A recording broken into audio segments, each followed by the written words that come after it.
This is Duke University.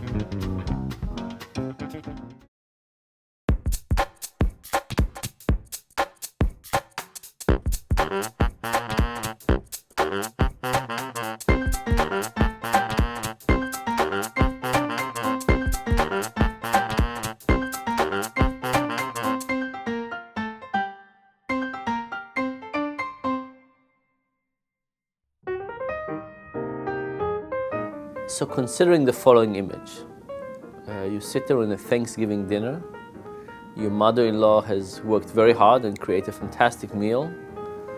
You relax at the end of the meal, you open your belt, you release 1 or 2 notches, you take your checkbook out and you say, "Mother-in-law, for all the wonderful hard work you've done, how much do I owe you?" And she said, no, she said, "I really want to pay you something." Take your checkbook out. "How much? Tell me, how much?" That's clearly offensive. There's something very odd about this situation, but it's also offensive. The funny thing is that we live in these two worlds. We live in a social world where we do things for people as favors, as a part of our reputation, the way we think of ourselves, the way they think of us. It's a social world. And we live in a financial world where we work for money. And when the two worlds are separate, everything is fine.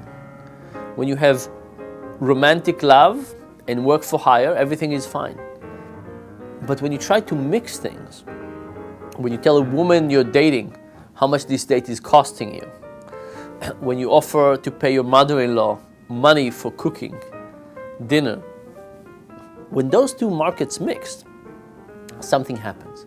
And that thing is usually not very good. Think about it the following way. If I ask you to help me change the tire on my car, you would most likely do it, you're a nice person. What would happen if I offered you $1? Would you say to yourself, "Good for me, I get to help Dan, plus I get $1"? No. All of a sudden I would have transitioned into work, and you would have said, "I don't work for $1 for this amount of task. Give me 50, we can talk." But these two forces, the social force and the market forces, are not additive. When one comes, the other one goes away. From a pure economics perspective, you can think that all of this is irrational. After all, giving somebody money has to be better than giving them a gift. But the fact is that social relationships have a lot of advantages.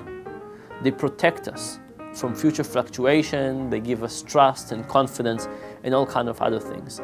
And the fact that we need to circumvent and hide money aspect into gifts and favors and so on, even though it might be financially inefficient, is still a good deal, because you get to keep something that is very valuable, which is social relationships.